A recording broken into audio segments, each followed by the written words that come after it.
네, 맥락 시간으로 이어가 보도록 하겠습니다. 오늘도 각 산업을 대표하는 전문가를 모시고 그 산업에 대한 맥을 짚어보는 시간으로 이어가 보겠습니다. 오늘은 신영증권의 박세라 연구원과 함께합니다. 안녕하세요. 안녕하세요. 네, 반갑습니다.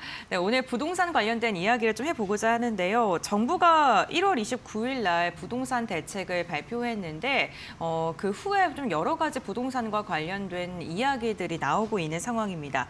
특히나 시장의 반응이 좀 엇갈리고 있는 것으로 보이는데 무슨 내용이길래 시장에서 이렇게 반응을 하는지 궁금한데요. 먼저 내용부터 정리해 볼까요?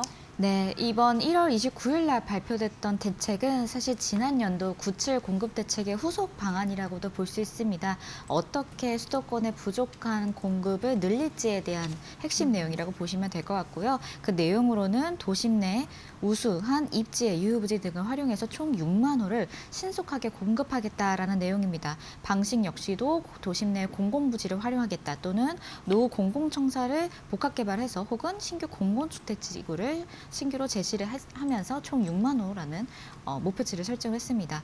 사실 이 대책 내용만 보면은 어떠한 논란거리도 없을 것 같은데 결국 그 이후에 이 공급 대책에 과연 실효성이 있겠느냐라는 반응 가지고 좀 엇갈리고 있는 것 같고요. 실제로 서울시에서 지자체와 협의도 없이 정부에서 너무 일방적으로 진행된 거 아니냐 이런 우려의 목소리가 나오면서 약간의 삐걱거림이 나왔습니다. 그래서 이런 대책은 전체적으로 실효성이 있을지 시장에서 수요에 맞는 공급 물량일지에 대해서 여러 가지 좀 논란이 있었던 것 같고요. 그 이후에도 여러 가지 부동산에 대한 또 여러 가지 발언들이 나오다 보니까 그 일파만파 퍼지면서 부동산에 대한 여러 가지 논란들이 지금도 진행이 되고 있는 것 같습니다. 네, 알겠습니다. 대표적으로 지금 거론되고 있는 지역이 용산, 과천 이쪽인데 현재 60% 이상이 반대하고 있다라는 의견들도 있고요. 지금 실효성에 대한 의문이 나오고 있는 듯합니다. 그렇다면 이번 부동산 대책 전에도요, 여러 정부에서 그리고 현 정부에서도 부동산 집값 안정화를 위해서 다양한 정책 안들을 내놓았었거든요. 기존과 비교했을 때 좀 가장 다른 구조적인 차이점이 있다면 뭐가 있을까요? 그 부분이 굉장히 달라진 점이고 꼭 짚어봐야 되는 맥락을 좀 짚어봐야 되는 포인트라고 생각을 네. 하는데요. 과거에서는 물량에 좀 초점을 맞췄습니다. 예를 들어서 5년간 150만 호 혹은 200만 호를 공급하겠다. 청년 신혼부부를 위한 어떤 물량들을 공급하겠다라는 식으로 상당히 물량의 그 절대적인 숫자에 집중을 했다면 이번 대책에서는 미묘하게 달라진 점을 보실 수 있겠지만 도심의 어떤 유휴부지를 활용하겠다라는 내용들이 추가가 되었습니다. 기억하시겠지만 3기 신도시도 대규모 공공 택지를 신규로 지정해서 물량을 공급하는 방식, 과거에도 그런 방식들이 주로 활용이 되었었는데 이제는 어떤 도심 내의 유휴부지를 활용한 공급 방식을 전면에 내세웠다라는 점이 과거와 크게 달라졌다라는 점입니다. 여기에 의해서는 상당히 다양한 이면에 드러나지 않은 여러 가지의 개발 방식들이 지금 많이 진행이 되고 있는데요.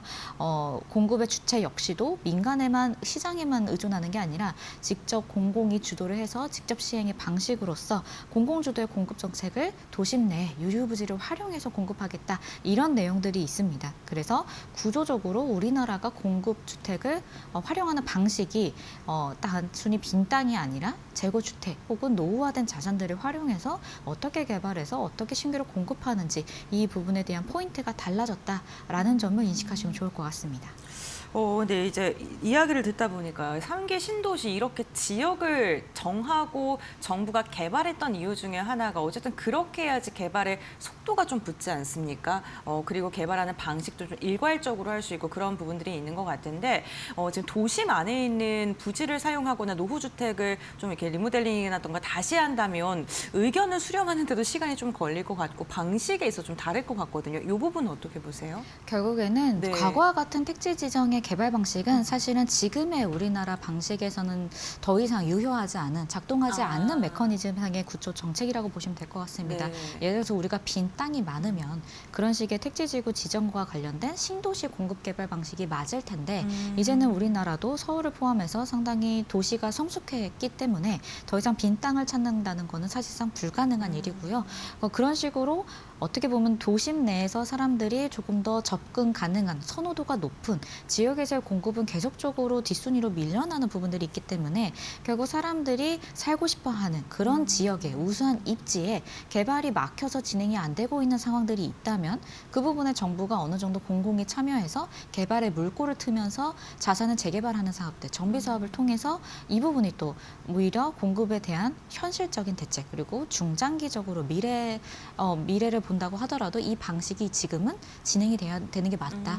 이게 처음으로 시도되는 우리나라 정부의 공급 정책이 좀 처음 전환점을 맞이하는 그런 네. 순간이라고 보시면 될 것 같습니다. 알겠습니다. 사람들이 정말 선호로 하는 지역을 중심으로 해서 국가가 좀 주도적으로 좀 부동산의 안정화를 위해서 지금 선택을 한 부분인 것 같습니다. 정부가 여태까지 지금 공급적인 측면도 계속 강조를 하고 있는데 결국에는 제 주변에 부동산 관련돼서 이야기를 나눠봐도 그렇고 대출 규제가 조금 과하다 이런 것에 대해서 체감을 하고 계시는 분들도 좀 많으신 것 같거든요. 이러한 정책적 시차가 좀 부작용으로 이어질 가능성은 없을까요? 결국 지금 네. 어떤 대통령에서의 발언이나 아마 정부에서 이렇게 여기 유도하는 방식이 아마 그 다주택자 그 양도세 중과 네. 유예를 종료하는 그 시점에 대해서 굉장히 강력한 발언들을 조금 하고 있는 상황인 건데 어떻게 보면은 공급 증가라는 게 신규의 건설을 공급하는 것뿐만이 아니라 다주택자들이 보유한 다주택을 매물로서 공급을 하면서 어떻게 보면 재거주택의 뭐 매물 출회 이런 식으로 공급이 증가하는 부분도 유도하고 있다라고 해석을 하시면 될 것 같고요. 한편 대출 규제나 아니면 수요 중심에서는 계속적으로 억제 규제를 실시를 하고 있습니다. 그렇다면 이 정부가 원하는 것은 결국 가격의 안정화를 얘기를 하고 있다. 매물이 나오길 바라고 하지만 그거를 갖다가 과도한 레버리지를 풀어서 현재 이 가격을 지탱하고자 하는 의지는 없다. 결국에는 어느 정도의 가격 하락을 현재는 유도하고 있는 그런 방향성이 좀 뚜렷한 상황이라고 보시면 될 것 같은데요. 다만 이런 부분들이 혹은 패닉 셀링으로 이어진다면 좀 과도한 자산 가격의 급락이 여러 가지 사회적인 부작용을 야기할 수 있다라는 점이 혹은 좀 걱정해야 될 부분이라고 보실 수 있을 것 같고요. 혹은 단기적으로 매수에 나서지 않을 경우 집값이 하락할 것에 대한 공포감 때문에 만약에 자산 취득에 나서지 않는다면은 오히려 임대차 시장 같은 경우에서는 수요 대비 공급이 또 절대적으로 부족해질 수가 있기 때문에 임대차 시장에서의 혼란 역시도 가중될 수 있다라고 생각합니다. 네, 알겠습니다. 지금 정부가 부동산 관련해서 굉장히 강경한 입장을 이번 정부가 출범하자부터 계속 이야기가 나왔습니다. 그런데 이재명 대통령이 저항이 만만치 않다라고 공개적으로 언급하기도 했고요. 또 정청래 대표 같은 경우에는 부동산 투기 폐가망신할 수 있다. 이러한 발언을 오늘 또 하기도 했습니다. 결국에는 이러한 정부 인사들의 발언 이후에 강력한 정책이 계속해서 뭐 나올까요? 아니면은 조금 그래도 속도 너무 강하다는 그런 여론들을 좀 수렴을 해서 좀 천천히 가겠지 이런 부분도 궁금하고요. 만약에 나온다면 어떤 정책 카드를 꺼내들지도 궁금합니다. 사실 지금 알게 모르게 네. 조금씩 강력한 정책들은 이미 실시가 되고 있었고 실제로 시장에서 시차를 두고 조금씩 효과를 좀 나타내고 있다고 생각은 하고 있습니다. 일단 첫 번째로는 우리가 가계대출 규제 정책을 이미 강도 높게 시행을 하고 있었기 때문에 더 이상 대출적인 부분에서 좀 여력이 안 나온다라는 점들 그래서 갭 투자라든지 이런 부분이 조금 많이 막혀 있다라는 부분들도 있겠고 사실 저는 이전 대책들에서 보다 더 중요하게 봤던 정책 중에 하나가 자금 조달 계획서를 상당히 세밀하게 공개하도록 한 것 그리고 그것들이 다양하게 은행 대출권이나 자동적으로 연계가 돼서 자금 출처의 투명성에 대해서 조사할 수 있게 해둔 그 권리를 부여한 것이 저는 사실상 시장에서 느끼는 것 중에 가장 강력한 규제 중에 하나라고 좀 생각을 했었습니다. 그래서 이것들이 이제부터 시행이 되면서 실제로 주택을 매수한 사람들의 자금 출처가 불분명한 사항들 혹은 부당하게 증여 혹은 상속이 진행이 된 강한 부분들을 그 자금 출처 조달서를 통해서 다 조사가 들어가는 부분들이 있기 때문에 대출 규제보다도 더 강력한 지금 어떤 사회적인 감시와 대출 이런 규제들이 저는 시행이 되고 있다라고 생각을 하고 있고요. 만약에 이런 것과 또 다주택자들에 대한 양도세 중과 유예 종료 같은 경우들이 실제로 시행이 되면서 가격적인 측면 혹은 시장에서 어느 정도 효과가 나타날 거라고 보고 있습니다. 그래서 그럼에도 불구하고 만약에 더 이상 잡히지 않고 계속적으로 자산 가격이 상승하는 모습을 보인다라고 한다면 결국에는 계속적으로 경고했던 것처럼 세제 개편, 종합적인 세제 개편을 통해서 부동산 소유에 대한 기회비용을 계속적으로 높여가는 상황으로 해서 부동산 자체에 대한 기대 수익률을 낮추는 낮추는 그런 식의 최종 규제 방안 아니면 세금 정책들이 나올 가능성이 높다고 생각을 합니다. 네, 알겠습니다. 부동산 다주택자들을 겨냥한 세제 관련된 것을 지속적으로 꺼낼 수 있다라고 좀 예상을 해주셨고요. 지금 1월 29일 날 부동산 대책이 발표가 되고 나서 지금 뭐 언론에서도 여러 가지 이야기가 나오고 있는데 가장 중요한 건 이번에 정말 집값을 잡을 수 있을까거든요.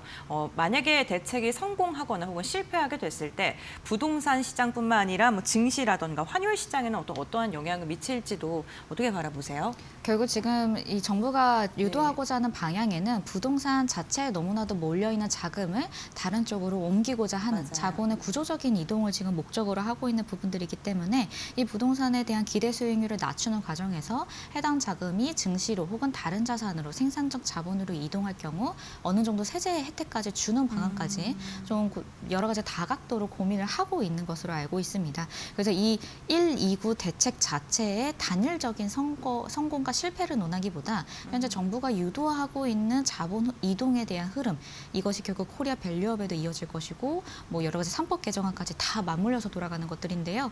이게 만약에 실패로 나타난다라고 한다면 결국에는 증시도 조금 안 좋아진다라는 얘기가 될 것이고, 반면에 사람들이 이제 더 이상 나의 자본 축적 수단으로는 부동산이 여전히 유일해, 역시 우리나라는 부동산이 최고야 라는 식으로 다시 회귀를 해버린다면 그때 돼서는 이제 부동산만 홀로 살아남고 사실은 증시나 전반적으로 좀 불안정해지는 그림이 나오지 않을까 싶습니다. 그래서 대책의 성공과 실패와는 무관하게 전체적으로 지금 사회적인 인식과 투자 방법에 대한 전환을 꾀하고자 하는 게 정부의 큰 그림이다라고 보고 있고요. 근데 대신 조금 지엽적으로 들어간다고 한다면 결국 공급 대책의 성과라는 게 임대차 시장의 불안을 야기하냐 아니냐라고 그 성공과 실패를 저희가 지표를 확인할 수 있을 것 같은데요. 당장 뭐 공급이 너무 없다 보니까 우리가 못 살아요라는 그 표현에는 내가 전세로 살고 싶어도 혹은 월세로 사고 싶어도 거주 비용이 너무 부담스러워서 못 살겠어요라는 식의 사회적인 여론들 혹은 시적인 체감 비용의 증가로 이어지게 된다면 이것 역시도 이번 정권에 대한 신뢰도의 하락으로 연결이 될 수가 있기 때문에 좀 복합적으로 상황이 나올 것 같습니다. 그래도 기본적으로 본다면은 현재는 부동산과 증시가 거의 맞물려서 큰 그림에서 돌아가고 있기 때문에 그 궤적에 따라서 우리는 굉장히 밀접하게 봐야 된다라고 보고 있고요. 환율 역시도 어떻게 보면 지금 여러 가지 뭐 증권사나 다른 데서 다양한 자료에서 분석을 하고 있지만 우리가 해외 주식 투자 대금으로 몰려갔던 자금들이 어떻게 또 한국의 증시로 유입이 될지 이런 것들도 사실은 환율에 굉장히 큰 영향을 미친다고 보았을 때 이거 역시도 그 궤적이랑 굉장히 밀접하게 움직일 수 있겠다 이렇게 생각을 하셔야 될 것 같습니다. 네, 알겠습니다. 정부도 이제 미국에 투자하고 해외 투자하는 분들을 자금을 또 국내 증시로 돌리기 위해서 또 정책 카드들을 깨놓고 있는데 이게 또 부동산과 어쨌든 일맥상통한 부분이다라고 말씀을 해주셨습니다. 이렇게 규제가 강화되는 흐름 속에서 사실 건설 관련된 업종들의 좀 어떨까 이런 생각도 들더라고요. 수혜주와 피해주가 있을 것 같은데 건설주들을 좀 중심으로 설명을 해주실까요? 지금 건설주 같은 경우는 네. 사실 부동산 시세와 혹은 그런 것과는 무관하게 상당히 좀 괜찮게 크게 반등이 나오고 있는 국면이라고 네. 보시면 될 것 같은데요. 일전에도 여러 번 말씀을 드렸지만 2026년도 건설업에서 주목해야 될 부분은 확실히 바닥에서 업황의 턴어라운드 하는 부분, 그리고 그것은 정부의 마주물 투자가 있었다라고 설명이 됩니다. 실제로 2025년도 연간 실적에서 상당 부분 대부분 악성 현장들이 종료가 되었거나 아니면 관련된 대손 비용이 크게 반영이 되면서 어떻게 보면 빅백스라고 볼 수 있는 그런 비용 반영 처리가 거의 2025년도 연간 실적으로 종료가 되고요. 2026년도는 정상화된 수익성이 나오는 구간, 그것만으로 이 턴어라운드가 확보가 되었는데 정부의 마주물 투자 그리고 뭐 지방 균형 발전 혹은 공급주택, 정부 주도의 공급주택 이런 부분들이 맞물리다 보니까 공공의 물량을 기점으로 어느 정도 수주가 회복하는 모습들까지도 기대를 할 수 있을 것 같습니다. 결국 이런 대책들이 민간에만 의존하는 공급 방식이 아니라 정부가 주도하는 굉장히 의지가 있는 하지만 속도감이 있는 공급 물량들이 안정적으로 지속적으로 추진한다라는 내용들이 덧붙여졌기 때문에 건설업 입장에서는 우리가 믿을 수 있는 수주가 상당히 가시성 높게 나온다 이렇게도 해석이 될 수 있어서요. 지금 현재 중견건설사들 중심으로 그런 부분들이 가장 많이 좀 드러나고 있는 상황이고 그것과 별개로 대형건설사들 역시도 정비사업 부분에서 좀 개선된 대외 환경이 개선된 부분들이 포착이 되면서 수주 측면에서 나쁘지가 않기 때문에 동반 상승하고 있는 모습들 보이고 있습니다. 알겠습니다. 이제 시간이 많이 흘러서요. 마지막 질문 하나만 드리겠습니다. 개인 투자자나 실수요자 입장에서 반드시 점검해야 되는 한 가지가 있다면 어떤 게 있을까요? 결국 지금과 같이 모든 자산 시장이 좀 불규칙하게 혹은 변동성이 강화된 측면에서는 어느 한 곳에 너무 크게 의존하는 것은 굉장히 위험하다라고 생각이 들고 있고요. 결국 감당할 수 있는 범위에서 가능한 저렴하게 사는 게 가장 최고의 투자 방식이라고 보고 있습니다. 주식 혹은 부동산이든 레버리지와 고정비가 커지면은 전체적으로 조급해지고 약간 투자에 실패가 나올 수 있기 때문에 지금 부동산도 마찬가지고 자기 집 보았을 때 적정 레버리지와 그리고 조금 저렴한 구간이다라고 판단이 된다면 그때 매수에 나서는 것이 가장 중요한 입장이다라고 판단하셔야 될 것 같아서요. 너무 과열되는 양상에 동행하지 말 것. 이것을 실수요자분들께서는 다시 한번 생각해 주시는 게 좋을 것 같습니다.